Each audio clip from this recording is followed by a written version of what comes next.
Jefferson, bienvenido a este espacio de la ONG Informativo. Qué alegría que podamos dialogar. Andrés, la alegría es mía que gracias a Dios ustedes me estén dando esta oportunidad de dirigirme a tantos colombianos y colombianas para hablar de este tema que en lo personal me apasiona tanto, ¿no? Así que muchas gracias. Con todo el gusto. Bueno, si me permite, quisiera hacer una pequeña presentación al público que nos va a ver.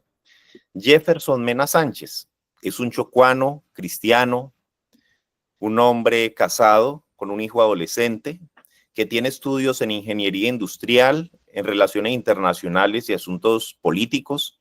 Cuenta tanto como especialización, además con maestría en políticas públicas, y tiene una vasta experiencia en el sector público de aproximadamente 30 años.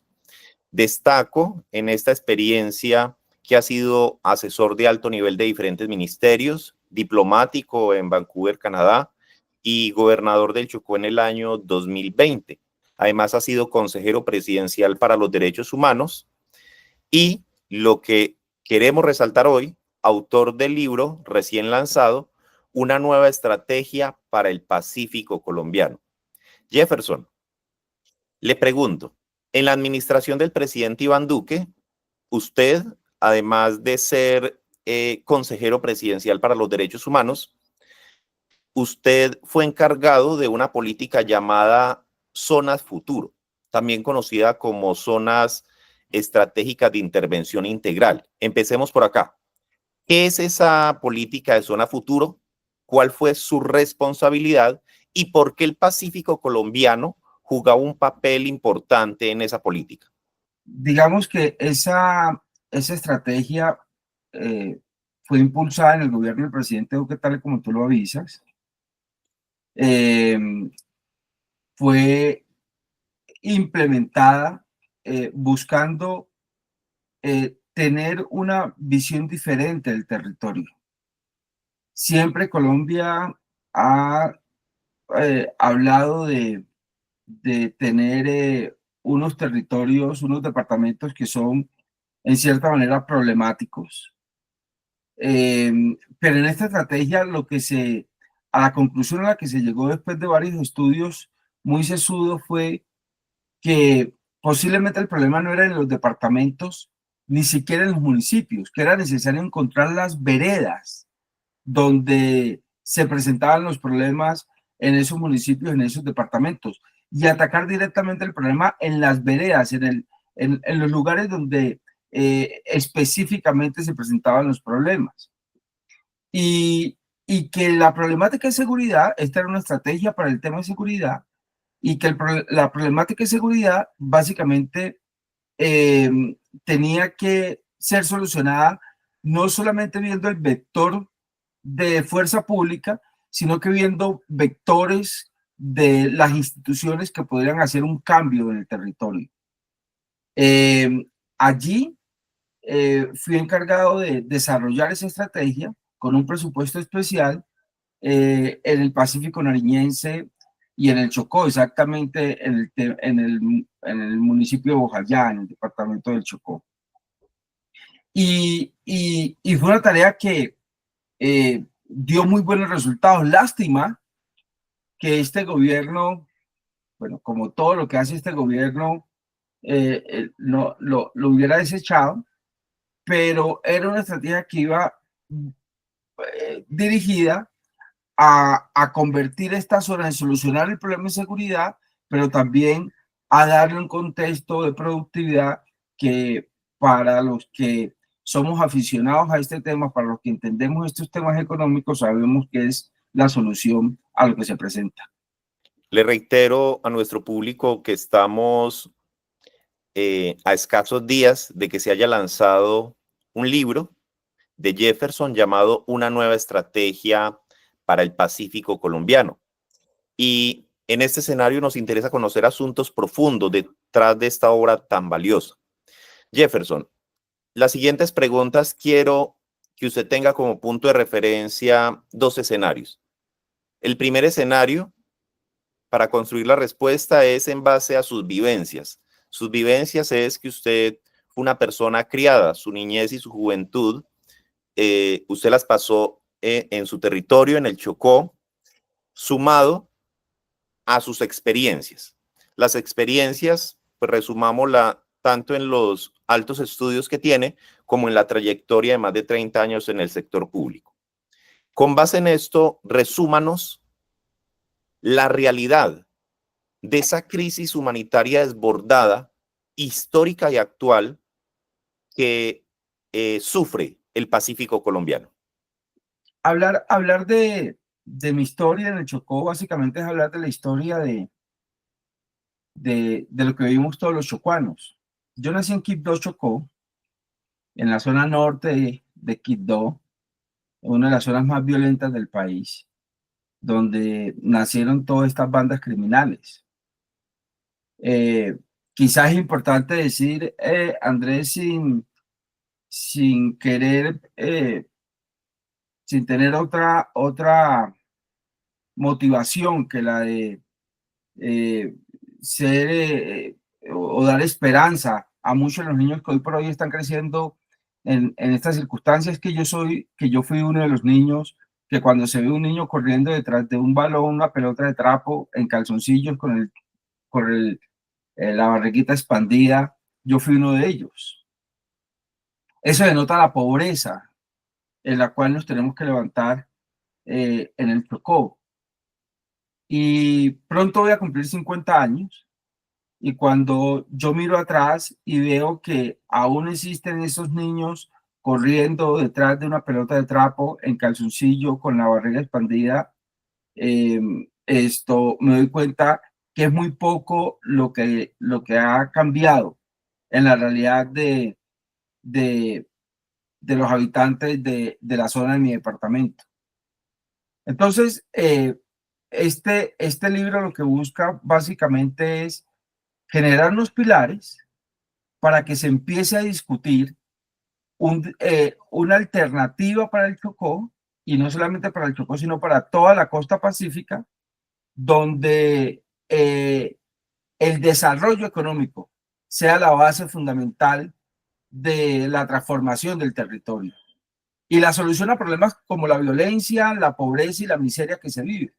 Básicamente, yo, como les digo, nací y crecí en el Chocó, nací y crecí en Quibdó.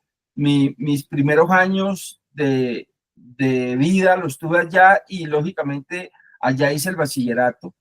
Y luego, bendito sea mi Dios, le dio la oportunidad a mi madre y a mi padre de enviarme a estudiar a Bogotá, con muchas dificultades, viviendo en lugares indecibles. Y, y la verdad, eso forjó mi carácter y me llevó a tomar la decisión de ser un servidor público. Jefferson, pensemos en el Pacífico como un paciente enfermo. En su libro, ¿cuál es ese diagnóstico que usted localizó? Y como usted también lo menciona, hay muchísimos diagnósticos de expertos. ¿En qué coincide y en qué no? Andrés, yo coincido realmente con todos los diagnósticos de todos los expertos. La diferencia es que yo digo, ya no más diagnóstico, ya no hagamos más diagnóstico, actuemos. El Chocó es una zona del país que está invadida por el cáncer. El cáncer en el Chocó ya hizo metástasis. Y si no actuamos de manera rápida, si no dejamos de decir que tiene cáncer y que tiene metástasis, si no hacemos nada que realmente trate de cambiar esa situación, lo que vamos a tener es un departamento que va a sucumbir ante tantas necesidades. Y lo que yo planteo aquí no es un diagnóstico. Del Chocó no hago diagnósticos en este libro. Yo lo que hago aquí es proponer, analizar la situación y proponer qué se puede mejorar, qué se puede hacer. Y esa es la clave del libro, Andrés. Exactamente. Usted critica que está saturado de diagnósticos y que es hora de empezar a actuar. ¿Cuáles son esos obstáculos más grandes que usted ha localizado y que ha impedido que emprendamos manos a la obra? En primer lugar, lo que yo califico en el libro como una esclavitud 2.0. Anteriormente, en el Chocó éramos esclavos porque los colonizadores nos esclavizaban. Ahora, en esta esclavitud 2.0, somos esclavos, son negros esclavizando negros. ¿A qué me refiero con esto? Ha surgido desde hace unos 70 o 80 años en el Chocó una casta política que se ha dado la tarea de empobrecernos más a costa de que ellos se enriquezcan más. Y estas castas políticas están representadas en las diferentes familias que ostentan el poder desde décadas en el departamento del Chocó. Ese es el primer obstáculo que tenemos que resolver, Andrés. Y tenemos que resolverlo de una manera inteligente porque ellos han sido muy inteligentes, porque ellos nos han llevado a ser esclavos sin nosotros ser conscientes que somos esclavos. Y la forma que ellos están utilizando para esclavizarnos es a través de, de el poder político que ostentan. Entonces, de ellos dependen si comemos, si no comemos, si trabajamos, si no trabajamos, si producimos, si no producimos, si tenemos casa, si no tenemos casa. De ellos depende absolutamente todo. Y la forma que ellos tienen para hacerlo es a través del voto. Entonces, en el Chocó básicamente lo que se da es un quítate tú para ponerme yo. Y eso nos lleva al segundo obstáculo, la corrupción. La corrupción es otro de los dilemas que tenemos que resolver. Lógicamente, cuando usted tiene un departamento donde el 80% del empleo lo produce el Estado, eso lo único que lleva es a la consideración de que tenemos un Estado demasiado grande en el departamento del Chocó, pocas posibilidades de que se genere empleo por otra vía y el Estado siendo responsable de producir las pocas espacios laborales más remunerados en el departamento. ¿Y por qué digo mal remunerados? Porque también en el libro lo presento, en el departamento del Chocó es el departamento donde más del 60% de su población vive con menos del salario mínimo.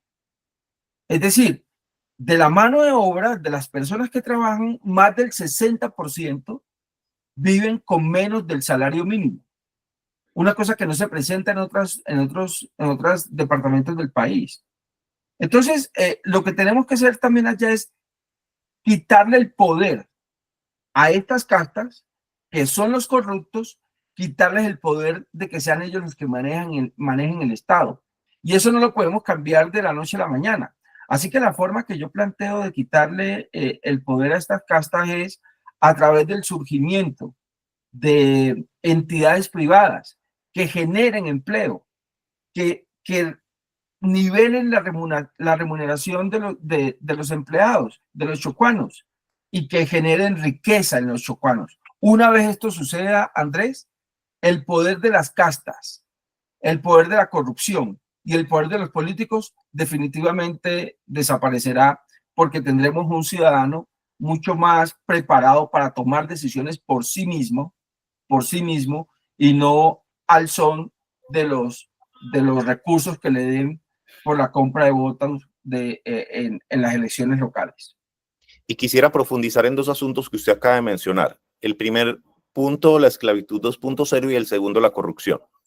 Primero, usted mencionaba en otra ocasión que dialogamos que los subsidios no son una solución per se.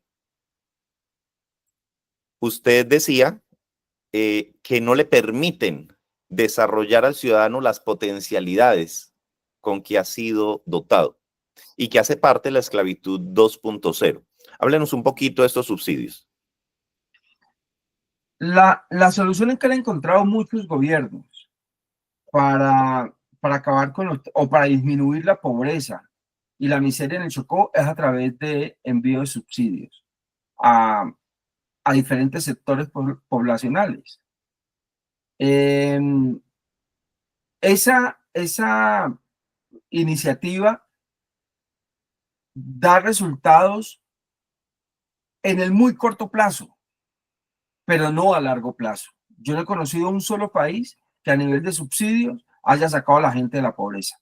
Eso no ha existido en ninguna parte del mundo. Y no va a pasar en Colombia. Antes, por el contrario. Esos subsidios lo que han llevado es a anclar en la pobreza a esta población. Es otra forma de esta esclavitud de la que estamos viviendo, de esta esclavitud 2.0.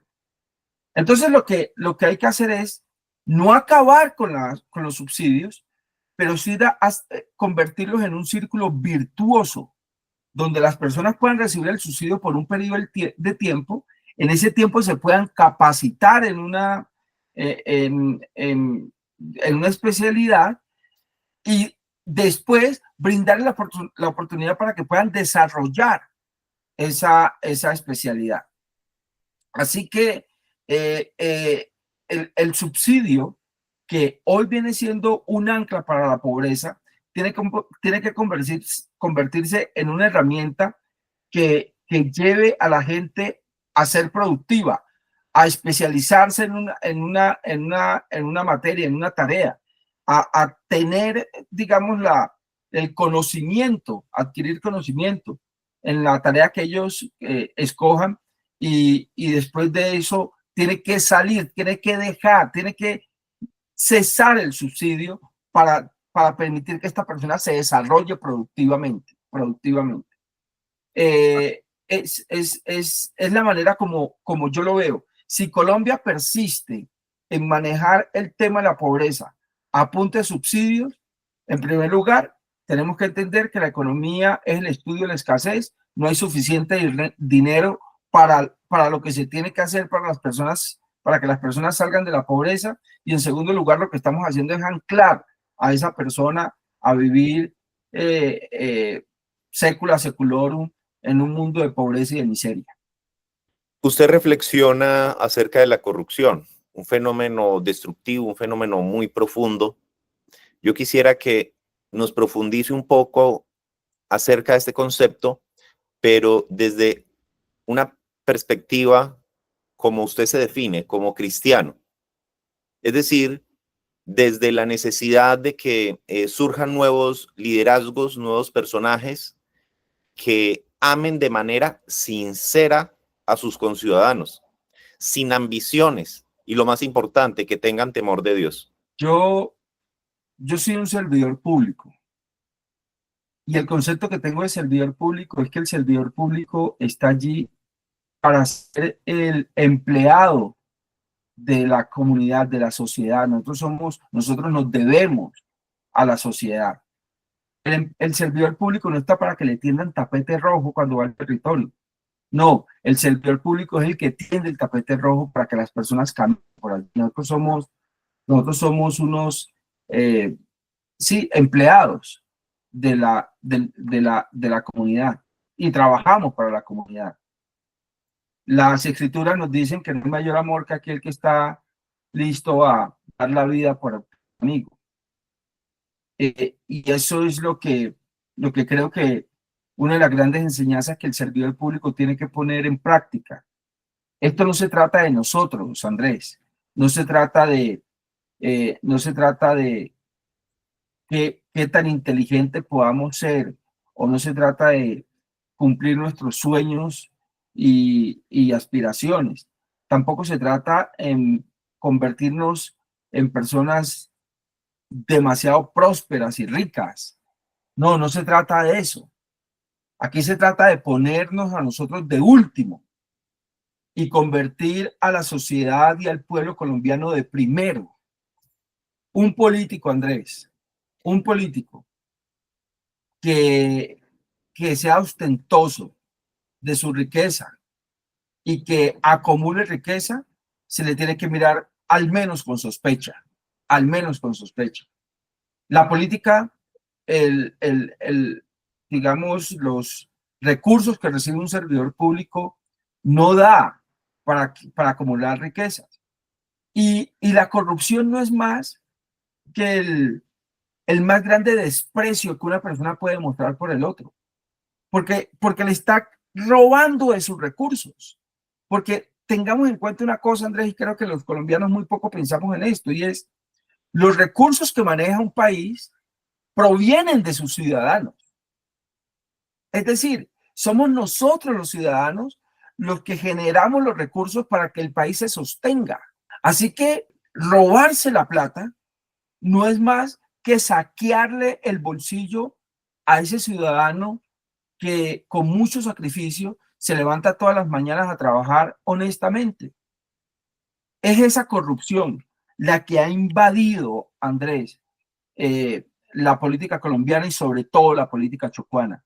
El Chocó está lleno, en su gran mayoría, de políticos corruptos, de unos políticos que deberían de ser condenados y deberían de ser acusados de asesinato, porque la corrupción no es más que atentar contra la vida del ser humano. Cuando usted se roba la plata de la salud y no permite que el Hospital San Francisco así funcione como debe funcionar, cuando usted se roba la plata de la salud y no permite que existan centros de salud en los lugares poblados que presten una atención primaria adecuada, cuando usted se roba la plata de la educación, como está pasando con la Universidad Tecnológica del Chocó, cuando usted se roba la plata de los servicios públicos, que ha impedido que en una ciudad capital como Quibdó exista acueducto, cuando usted se roba la plata del erario público, está atentando contra la vida del ciudadano. Y eso no es cristiano. Para eso no nos mandaron. Aquí nos mandaron a trabajar con honestidad y a trabajar con toda claridad de frente a los ciudadanos. Lógicamente necesitamos vivir, pero para vivir, para eso tenemos lo que nos pagan, ¿cierto? Nuestro salario. Para eso tenemos que vivir con nuestro salario, pero no podemos aprovechar, no podemos pensar que es que vamos a llegar a lo público con la expectativa de volvernos ricos, porque ese es el pensamiento típico de los políticos y sobre todo de los políticos en el Chocó. Le voy a poner un ejemplo ficticio. Imagínese que a un comandante de policía con todos sus subalternos les encargan la seguridad de un pueblo, de un municipio. Y el tema de seguridad cada vez es peor. Alguien podría decir, no hacen nada. Realmente sí hacen. No tienen un plan.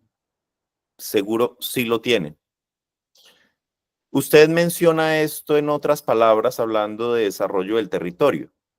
Usted dice, cualquier estrategia, si es que ha existido para desarrollar el Pacífico colombiano, ha fallado y debemos reconocerlo. Por favor, profundice. Claro, Andrés, el Chocó es una población que ha existido en el contexto geográfico de nuestro país y en el contexto histórico desde la independencia misma. Y salvo algún periodo de tiempo por allá en 1930 que tuvo unos espacios de productividad, unos escenarios de productividad bien importantes cuando se dio el boom del platino alrededor del mundo. A excepción de ese espacio de tiempo, siempre ha vivido en la pobreza, siempre ha vivido en la miseria. Siempre hemos sido campeones en ser los más pobres, los más olvidados, los más humildes, los más miserables. Siempre hemos sido campeones en desnutrición. Siempre hemos sido campeones en falta de desarrollo. Siempre hemos sido campeones en falta de Estado. Siempre hemos sido campeones en falta de estructura. Y cuando uno recorre la historia de este país y ve que lo único que hemos sido campeones es en esos subtítulos que le acabo de dar, quiere decir que si alguna vez, yo no creo que haya existido, Andrés, pero pero no quiero ser del todo inquisidor, no quiero señalar, pero pensando que alguna vez haya existido por casualidad una estrategia para desarrollar al departamento del Chocó, cuando uno ve la realidad que se está viviendo y cuando uno ve de dónde viene el Chocó, uno se da cuenta que la estrategia simplemente ha fallado. Y el Estado colombiano tiene que ser consciente que la estrategia ha fallado. Y si ha fallado, es necesario crear otra estrategia, una nueva estrategia. Y una nueva estrategia que sea diferente a la que falló, lógicamente. Lo que tenemos que hacer es repensar al departamento del Chocó. Y repensarlo no desde el punto de vista del departamento que es mendigo. Yo fui gobernador del Chocó y te puedo dar testimonio, Andrés, que las finanzas del Chocó son las finanzas de un departamento mendigo, un departamento que está esperando siempre que sea el gobierno central el que solucione hasta el más mínimo problema. El Chocó ha llegado a momentos incluso que le ha tocado al gobierno central girarle los recursos para pagar la nómina.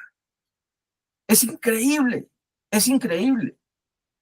Y la única solución para eso, Andrés, es convertir al Chocó en un departamento productivo. Esto no se va a solucionar con política. Esto no se va a solucionar con discursos y promesas. Esto no se va a solucionar con las mismas castas que están incrustadas, que son unas plantas venenosas que le succionan al chocuano toda su capacidad de producción. Esas castas tienen que desaparecer. Esto va a cambiar, la realidad del Chocó cambie en la medida en que nosotros generemos una nueva estrategia que convierta al Chocó en un departamento económicamente activo. Jefferson, háblenos un poco de esas potencialidades del territorio, de las comunidades, de las personas. ¿Cuál es ese elemento diferencial de valor agregado? ¿Por qué el Pacífico es un territorio especial? Andrés, para nadie es un secreto que estamos hablando de la segunda zona más biodiversa del mundo. Eso es una ventaja. El Chocó es un departamento que posee la salida a los dos océanos. Esa es otra ventaja. El Chocó es una zona del país con una publicidad bastante elevada. La cantidad de lluvia que cae en el año es bastante elevada. Esa para muchos puede ser una desventaja, pero para otros como yo es una gran ventaja. Su gente, ese afán que tiene la gente de salir adelante, de vivir mejor, esa necesidad que tiene de criar a sus hijos, esa unión familiar, ese concepto de familia que en el país se está perdiendo y que aún se conserva en el Chocó. Esas son ventajas que tiene el departamento. Pero además de eso, hablemos de ventajas productivas. Si usted tiene la segunda zona más biodiversa del mundo, ¿qué tal, Andrés? ¿Qué tal? Si a alguien se le ocurre que a través de la Universidad Tecnológica del Chocó se hagan convenios con universidades en el mundo que tienen esta expertise en investigación, y al tener esta expertise en investigación, se asocien para hacer del Chocó un gran laboratorio que empiece a desarrollar vacunas y medicamentos para las enfermedades tropicales que hoy se están despertando en el mundo producto del cambio climático.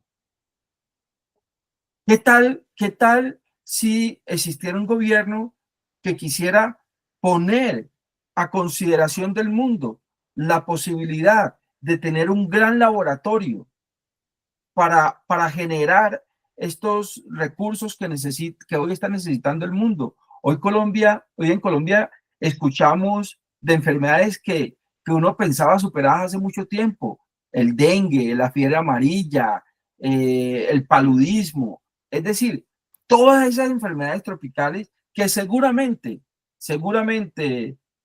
Andrés, porque tú estarás de acuerdo que no hay mayor sabio que nuestro Señor, nuestro Dios Todopoderoso, seguramente en esa amplitud de selva y de naturaleza está la cura de esas enfermedades. Tengamos en cuenta que es que allá esta zona ha estado habitada desde el principio de la República y nosotros no veíamos que los indígenas o los negros muriesen de paludismo o muriesen de, de, de estas enfermedades que hoy están surgiendo. Así que esa es una de las proyecciones que podríamos tener para desarrollar el Chocó. La otra, tenemos un departamento donde es el departamento con menos posibilidad o es el departamento que menos consume carne en el país. Uno de los departamentos que menos consume carne en el país. Pero mire las contradicciones. Tenemos 168,000 cabezas de ganado en la zona norte del departamento. Todo lo que es el Darién chocuano. El Darién chocuano. 168,000 cabezas de ganado que tienen la particularidad de ser libres de aftosa. Nacen libres de aftosa. En el resto del país, para que la ganadería sea libre de aftosa, la tienen que vacunar. No, allá en el Chocó, en la zona norte del Chocó, nace libre de aftosa. Y lo único que tenemos que hacer es hacer una inversión para aumentar unas cuantas cabezas de ganado hembra y así asegurar la continuidad de la reproducción de esta especie, poner un beneficiadero, reunir a los ganaderos, asociarlos, inyectarles recursos y produciríamos el número de carne necesaria para abastecer el departamento del Chocó, sino que puede convertirse en un exportador de carne para el resto del país. Si nosotros tenemos esa digamos, metodología y tenemos esa conciencia de lo que se tiene, es muy fácil reducir el desempleo, es muy fácil reducir la pobreza, es muy fácil reducir las muertes por desnutrición, es muy fácil reducir la miseria. Y lo mismo sucede si usted baja un poco más y se encuentra en el atrato con Bojayá y toda esta zona del Río Sucio. Lo mismo sucede con el litoral costero. Lo mismo sucede si usted baja al San Juan. Es decir, es conseguir, imagínese usted, Andrés, qué tan ciego hemos sido, no solamente a nivel nacional, sino a nivel local. Tenemos una autopista en el Chocó, el atrato. Imagínese usted unas embarcaciones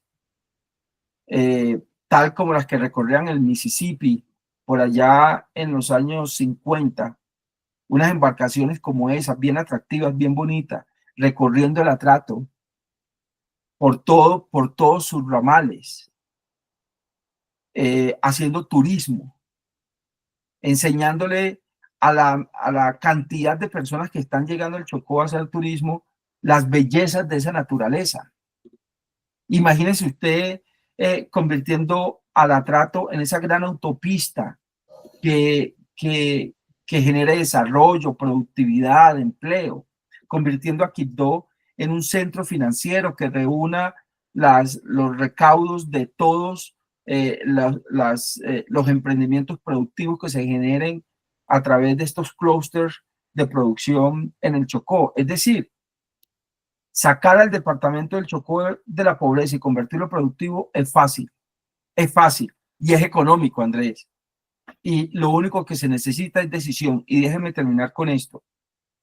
En el libro detallamos claramente cuáles serían esos pasos. E intencionalmente dejé por fuera los macroproyectos. Macroproyectos como el canal húmedo, que comunicaría el Pacífico y el Atlántico, o el puerto de Tribugá.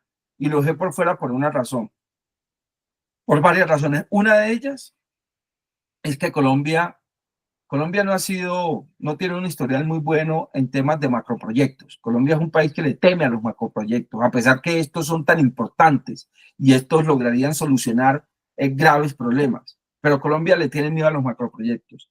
Y la segunda razón es que estos proyectos se pueden materializar en un periodo de tiempo bastante largos. Estamos hablando de 15, 20 años.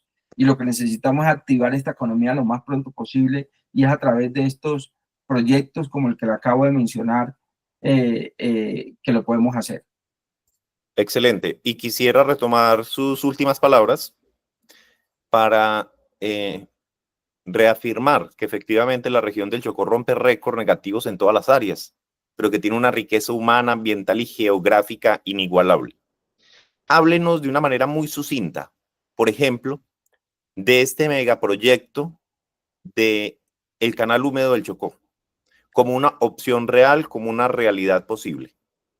Yo creo que este gobierno, y aquí no quiero meterme en la arena política, pero yo creo que especialmente este gobierno ha sido muy, muy obtuso con esta realidad.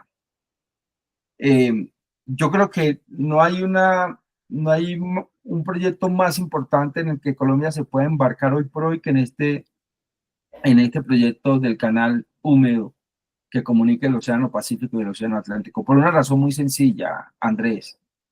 El canal de Panamá tiene sus días contados. El abastecimiento de agua que ese canal necesita está acabando con todos los lagos que se han creado en Panamá para tal fin. Y eso ha llevado a que la eficiencia de ese canal disminuya. Pero además de eso, la empresa naviera en el mundo ha crecido de manera exorbitante, y ya los buques que antes eran los que tenían la posibilidad de atravesar el canal, ya han quedado rezagados con las nuevas tecnologías y las nuevas producciones de buques de mayor calado, que lógicamente ya no caben por el canal. Eso lo que ha llevado es que se aumenten los costos de comercialización, porque los grandes buques lo que tienen que hacer es atracar a las afueras del canal y hacer transbordo de sus containers a buques más pequeños, lo que causa unos gastos extra muy altos, y estos buques son los que pueden pasar por el canal y aumentando pues los precios de comercialización a nivel mundial. Si usted une esos dos elementos, usted tiene que buscar una solución a lo que dentro de los próximos 10 o 15 años va a ser inminente, que va a ser la inoperancia del canal de Panamá. Y la solución más inteligente que usted puede tener es la construcción de este canal húmedo en el departamento del Chocó. ¿Y por qué es la posición más inteligente? Al inicio la posición más inteligente. Al inicio de esta entrevista hablé de la cantidad de lluvia que cae en el departamento del Chocó en un año. Eso es un Potosí para este proyecto, porque este proyecto necesita unos niveles de ríos adecuados durante todo el año, y el Chocó las tiene, el Chocó garantiza que los niveles de los ríos que intervendrían en este proyecto sean los óptimos todo el año. Pero además de eso, sería un canal no solamente húmedo, sino un canal natural, porque las intervenciones que hay que hacer para construirlo son muy mínimas, y el impacto a la naturaleza también son mínimos comparados con otros proyectos. Este canal permitiría algo que no pasa en el canal de Panamá o algo que no pasa en el canal del Suez. Y es que 50 barcos de gran calado puedan transitar libremente por el canal, tanto de ida como de regreso, sin ningún problema, sin ningún problema. No hay que hacer esclusas, tal vez solamente una, iniciando la entrada al río Atrato, y el resto sería totalmente libre y natural. Sería un espectáculo de naturaleza. Eh, y lo más aterrador de este proyecto, y por qué llamo de la manera como llamo a este gobierno frente a este proyecto, porque yo estoy convencido que el departamento del Chocó y Colombia no tendrían que invertir ni un solo centavo en este proyecto. El Chocó porque no tiene ni un solo centavo, pero Colombia no tendría que invertir ni un solo centavo, solamente se necesita eh, manifestar la posibilidad de hacer primero el estudio técnico, y para eso van a haber muchas empresas que se van a regalar por ello, y luego de hacer el estudio técnico de factibilidad, abrir las compuertas para que la inversión extranjera, ya sea representada en países o en empresas, pueda entrar a construir este canal. Y lógicamente lo que se tiene que hacer es empeñar el canal por un periodo de tiempo, de 50 años, 80 años, 100 años, con unas condiciones específicas, unas condiciones que beneficien a la población chocuana, y serán muchos los recursos que le quedarán al país para ello.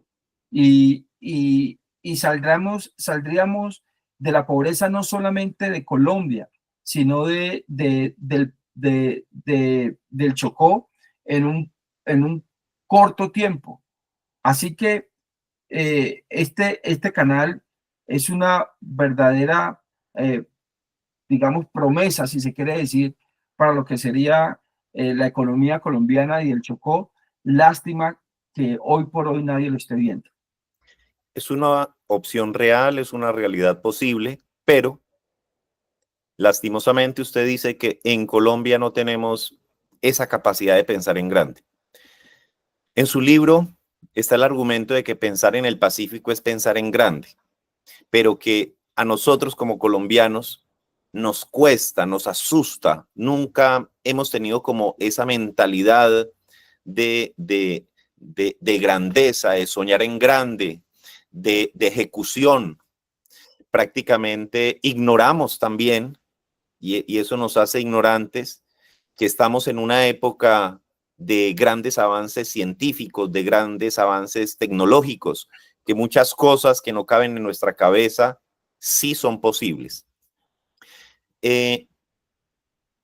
Profundíceme un poco cómo ese limitante de que tengamos una mentalidad de visión tan corta se convierte prácticamente como en una ancla que no deja avanzar el buque del desarrollo. En Colombia los grandes proyectos asustan, o al menos esa es la impresión que da. Bueno, recordemos nosotros cuántos años duró, Andrés, la construcción de la línea. Todos los años que usted quiera. Y cuando se mencionó que era necesario romper una montaña y atravesar un túnel por ella, eh, eh, muchos dijeron que eso era imposible. Para la muestra un botón, mire lo que pasa con la vía que comunica a Bogotá con Villavicencio. Todas las carreteras de Colombia están al borde de montaña. Por eso se dan tantos derrumbes. Mientras que el mundo ha avanzado y ha logrado construir grandes túneles, grandes viaductos, Colombia seguimos con la ingeniería que lleva a construir las carreteras al borde de montaña, y dejando de ver los grandes avances que la tecnología ha permitido dar para esta clase de construcciones. Eh, lo que ha impedido en Colombia dar este paso es nuestra mentalidad a corto tiempo. Nosotros somos muy cortoplacistas. Nosotros pensamos que, que tenemos el derecho de ver realizados todos los proyectos en el que determinados gobiernos invierten y a esa mentalidad se le une la mentalidad del egoísmo. Y es que un gobierno, cuando llega, parece que tuviese la única misión de parar todos los proyectos que el anterior gobierno estaba haciendo. Para la muestra, lo que pasó en este gobierno. Eh, así que si unimos esos dos elementos, esta mentalidad, digamos, cortoplacista, con la mentalidad egoísta de los gobernantes, lo que tenemos es un país muy temeroso para proyectos de esta envergadura como el canal seco, el canal húmedo, perdón, o el puerto de Tribugá, que es tan importante. Y nos inventamos cosas que son pañitos de agua tibia. Entonces, el presidente dice que en vez del canal húmedo hay que hacer un canal seco con tren. A ver, Andrés, pero es que no se necesita uno ser ingeniero para darse cuenta. ¿Usted se imagina cuántos vagones de trenes usted necesita para desembarcar un buque de las 20 cualidades mil, 30.000 contenedores. del Post-Panama? Imagínese usted la cantidad de vagones que se necesita. Pero además imagínese el impacto que es construir las rieles en las cuales se va a deslizar, se van a deslizar los vagones. Es decir, eh, eh, eh, con el fin de producir titulares o con el fin de producir una visión de preocupación que definitivamente no se tiene, somos capaces de salir con cualquier cosa. Somos capaces de salir con cualquier cosa y no visualizar la solución más lógica. Es eso lo que ha llevado a mucho retraso en esta materia. Y déjeme decir lo siguiente, Andrés. Cuando uno compara la realidad del pueblo chileno, cuando uno compara la realidad del Pacífico chileno con el Pacífico de Ecuador, con el Pacífico de Perú versus el Pacífico de Colombia, uno se da cuenta que lo que este país necesita es una persona con visión, con ambición, con decisión, que, que, que se atreva a, a proponer lo impensable en materia de desarrollo, que sea consciente de las cualidades geográficas que tenemos, de las ventajas que tenemos e invita al pueblo colombiano a rodearse a través de esas potencialidades y desarrollarlas, y desarrollarlas. Y es lo que le ha faltado a este país. A este país le ha faltado una visión clara sobre el desarrollo de sus regiones, especialmente del Pacífico. Le ha faltado liderazgo en temas de desarrollo que sea retador y le ha faltado ser atrevido a la hora de proponer soluciones a los problemas que tiene regiones como la del Pacífico colombiano. Así es. De manera muy sucinta hablemos de otro obstáculo que es el tema ambiental, que se ha usado como pretexto para condenar a comunidades a la miseria, con la excusa de la conservación. Háblenos un poquito de esos argumentos que usted ya ha dado sobre la importancia de conciliar desarrollo con medio ambiente, es decir, impacto mínimo y desarrollar al máximo las potencialidades. Andrés, Dios me ha dado la oportunidad de viajar por el mundo, de estar en varios lugares. Uno de ellos es Canadá. Allá tuve la oportunidad de vivir 4 años largos y especialmente en Vancouver, en la costa pacífica de Canadá. Y, y dentro del trabajo que realizaba allá como diplomático, pude conocer el puerto Port Vancouver, el puerto de Vancouver, unas instalaciones enormes que maneja aproximadamente 3 millones de containers al día, en un país que podríamos decir es el mayor defensor de la preservación natural en el mundo. La reflexión es, si Canadá lo hizo un puerto como el que les estoy mencionando, de esas dimensiones, afectando mínimamente el medio ambiente. Usted llega allá, a ese puerto, y usted se embarca en el ferry que lo conduce hasta la isla de Victoria, y usted en el trayecto, usted puede ver las ballenas, ver los delfines, cualquier cantidad de aves, especies naturales. Es un espectáculo de la naturaleza.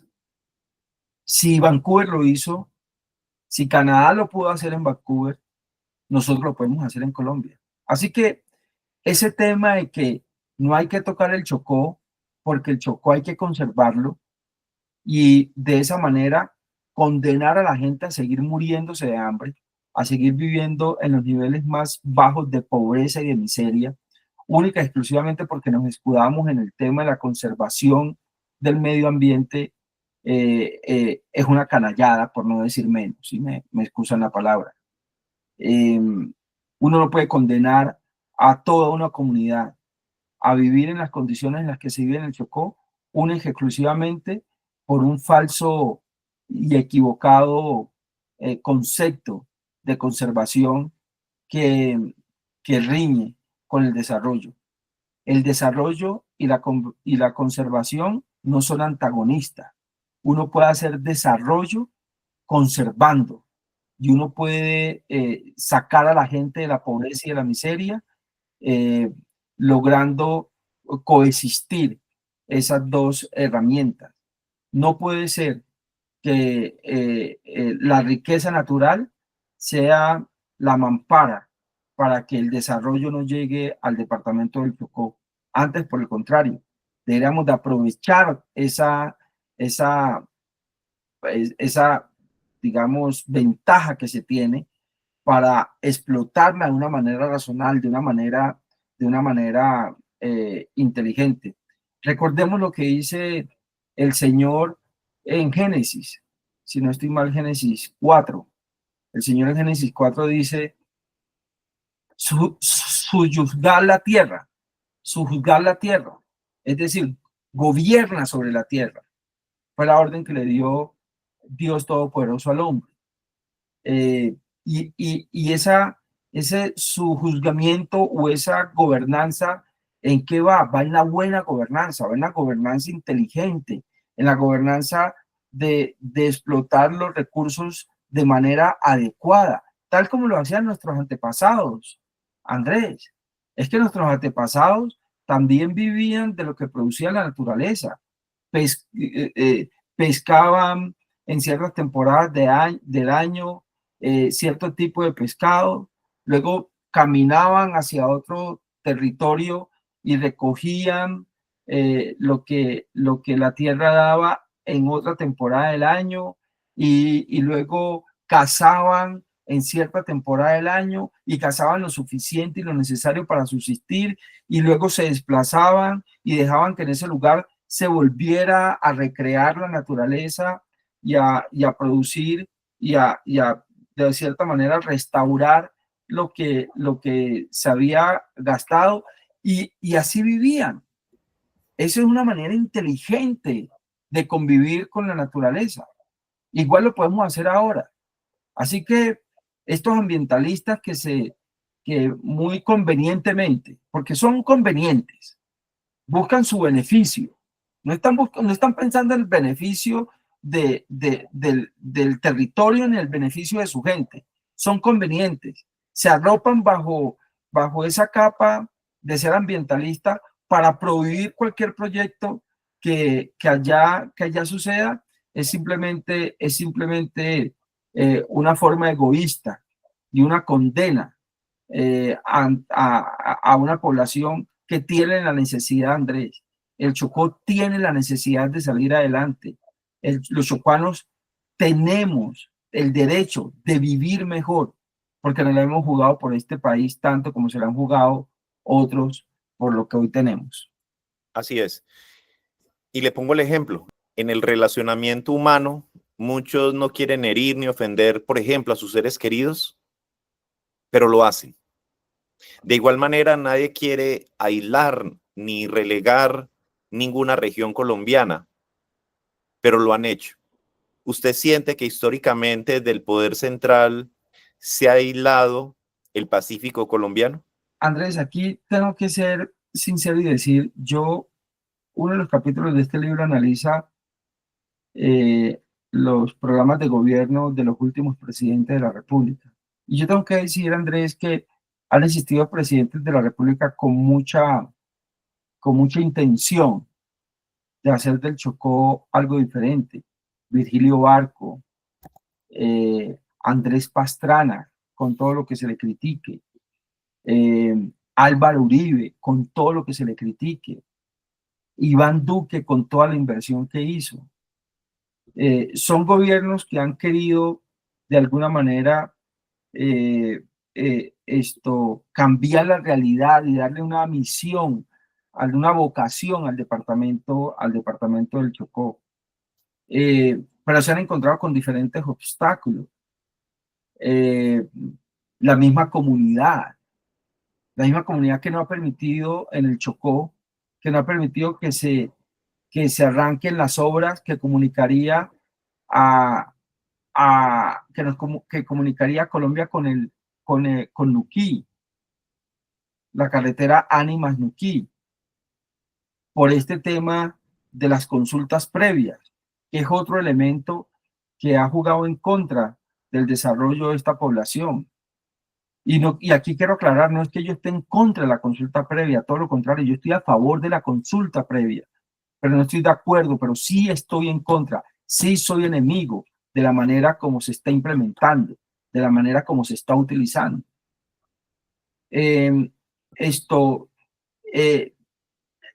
Otro de los problemas que se ha tenido con los planes de gobierno es que cada gobierno llega con un plan de desarrollo diferente, que no empata con el del anterior. Y eso me lleva a una reflexión, Andrés, y es, todos los vientos son malos para los barcos que no saben para dónde van. Pero el barco que tiene su objetivo plenamente establecido, aprovecha todos los vientos para llegar a ese objetivo. A Colombia lo que le ha faltado es una visión del Pacífico. Le ha faltado un propósito con el Pacífico. Es increíble que teniendo una región como la que tenemos, con tantas oportunidades, no las aprovechemos. El cacao, el tumaco, uno de los mejores del mundo. La pesca en el Pacífico caucano, en esos 3 municipios, Timbiquí, Cauca, Timbiquí, López de Micay y Guapi. Increíble. Tenemos un puerto en Buenaventura que está totalmente desconectado de la ciudad. No hemos logrado hacer el link y convertir a Buenaventura en una ciudad portuaria, como sucede en todas partes del mundo. Y ni qué hablar del atraso y las condiciones en las que se vive en el departamento del Chocó. Y seguimos creyendo que la solución es política. La solución no es política. La política es una barrera. La política es parte del problema, como lo hemos explicado anteriormente. Aquí lo que necesitamos, querido Andrés, es una visión que permita activar económicamente el departamento, que empiece a fluir mucho mejor ese ejercicio que de centurias conocemos, que es el de la circulación entre oferta y demanda. ¿Qué tanto necesito? ¿Qué tanto me ofreces? ¿Qué tanto me ofreces? ¿Qué tanto necesito? Y a través de eso dejar que la economía vaya surgiendo de manera espontánea.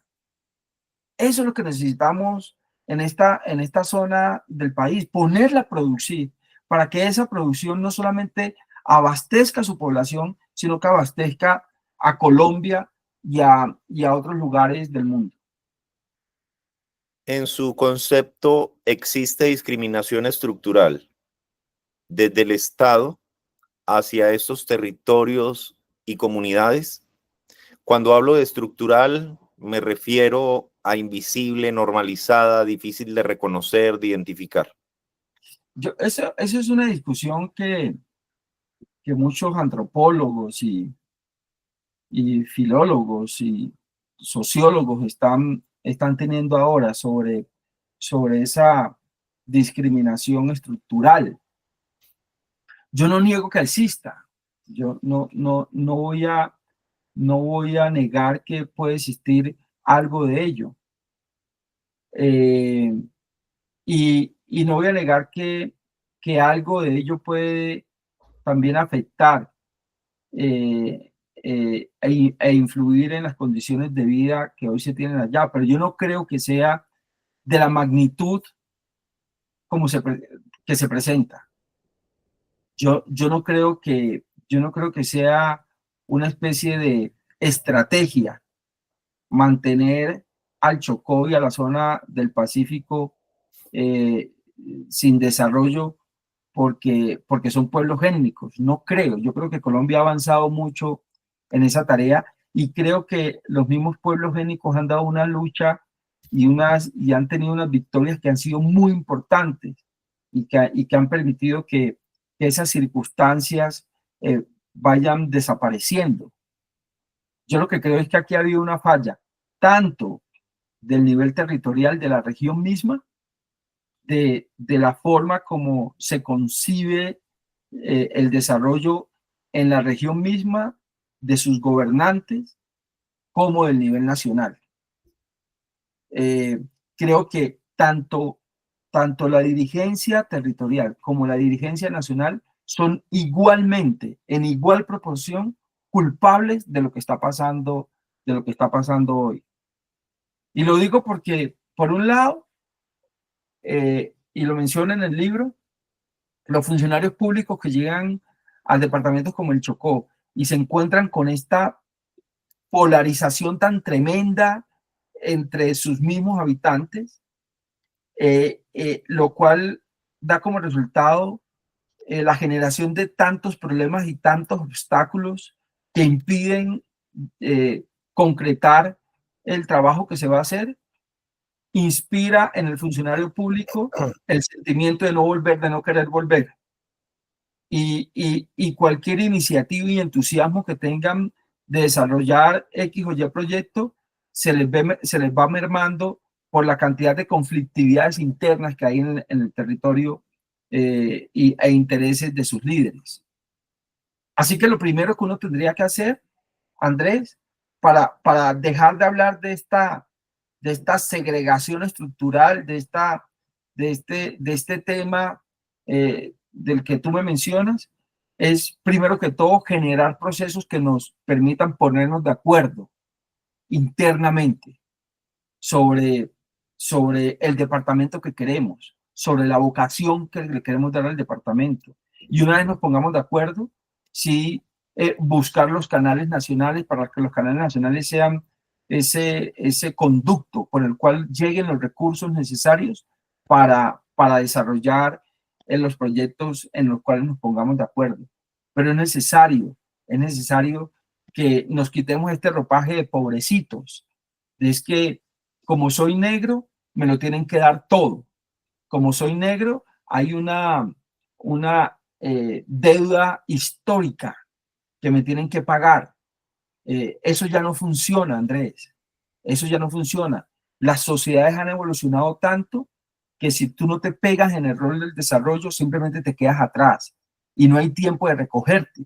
No hay tiempo de recogerte. Y antes de que ese tren pase, tenemos que hacer esta reflexión interna que es importante y dejar de pensar que como somos negros y pobres, merecemos que nos lo regalen todos sin que trabajemos absolutamente nada. No, tenemos que trabajar, tenemos con qué trabajar somos buenos para trabajar y tenemos toda la capacidad para salir adelante. Así es, y coincido con usted en esta corresponsabilidad. No buscar culpables, sino soluciones. Y que cada uno es y somos responsables en la medida de nuestras capacidades y de nuestros roles. Aquí estamos viendo en pantalla el libro y para ir terminando quisiera preguntarle, como cristiano que se autorreconoce como practicante, ¿cuál es su visión respecto a la bendición de Dios como elemento esencial y transformador de los territorios y comunidades? Andrés, yo veo al Chocó, cuando uno va a Israel, Andrés, y cuando uno levanta las faldas de de lo que es la superficie de Israel, uno se da cuenta que debajo de esa falda lo que hay es arena, desierto. Y uno se pone a pensar, pero ¿cómo Dios decretó que esa tierra fuera la tierra de leche y miel? Y cómo Dios condujo durante 40 años en el desierto a este pueblo para que llegara a ese desierto. Pero, pero lo que uno concluye es que eh, el poder de Dios es, es infinito, porque en ese desierto existe hoy uno de los países que es considerado una de las potencias del mundo. El Chocó es algo parecido. El Chocó es una tierra que Dios ha bendecido con tantos recursos, con tantas potencialidades, pero los que hemos sido incapaces de desarrollarlas y de aprovecharlas para el bienestar de la comunidad hemos sido nosotros. Dios ha cumplido, el hombre ha fallado. Y en este tema, como en muchos otros, como en todos los otros, Dios cumple, el hombre falla. Y el hombre falla por el orgullo, por el egoísmo. El hombre falla por su, por esa falsa, por ese falso afán de creerse ser el ombligo del mundo. Creemos que somos lo más importante del universo y no nos damos cuenta que somos solamente una gota de arena en un extenso universo lleno de bendiciones y de bellezas, el cual ni siquiera conocemos en su totalidad. Así que, Andrés, eh, eh, la, la, la, las bendiciones de Dios, cuando nosotros partamos de este mundo, vamos a ser juzgados por cómo utilizamos los dones que Dios nos ha dado. Y, y, y cuando Dios nos juzgue, vamos a tener que darle cuentas a Él de, de todo lo que hicimos con lo que Él nos dio. Y seguramente al pueblo chocuano le va a tocar responder por la gran ineficiencia que ha demostrado en la manera de administrar ese territorio, las riquezas que tienen, las potencialidades que tienen y lógicamente la manera absurda como las castas políticas que hoy gobiernan ese departamento han usufructuado de esos bienes para hacerlos propios y no colectivos como debe ser. Y Jefferson, me complació mucho haber compartido este tiempo con usted. Le deseo muchas bendiciones. Por favor, despide esta entrevista y también díganos dónde podemos adquirir este libro, Una nueva estrategia para el Pacífico colombiano, y en qué formatos. Bueno, este libro lo lanzamos en la Feria del Libro, está en todos los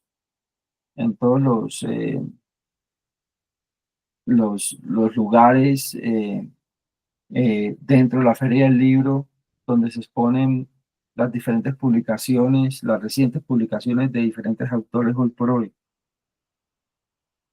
También está en las librerías, en todas las librerías del país, se empieza a distribuir desde la semana entrante en todas las librerías del país, así que es fácil encontrarlo. Pero para aquellos que utilizan los medios, digamos, tecnológicos, tales como Kindle o el mismo celular o las tablets, también lo pueden encontrar en Amazon en un precio bastante módico. Es un libro de fácil lectura, no es un libro de mucha, utiliza muchas expresiones técnicas, quise hacerlo lo más fácil posible para digerir y, y, y les agradezco mucho a todos ustedes que lo adquieran, lo lean y repito, ahí no está la verdad revelada, ahí lo que hay son unos pilares en los cuales pueden ser unas buenas bases para la construcción de política pública en esta zona del país que tanto lo necesita. Andrés, muchas gracias. Repito, doy gracias a Dios por esta entrevista. Le pido a Dios que los bendiga a cada uno de ustedes y siempre estaré muy presto a, a atender invitaciones como esta. Dios lo bendiga, Jefferson. Muy amable. Muchos éxitos. Amén, muchas gracias. Que estén bien.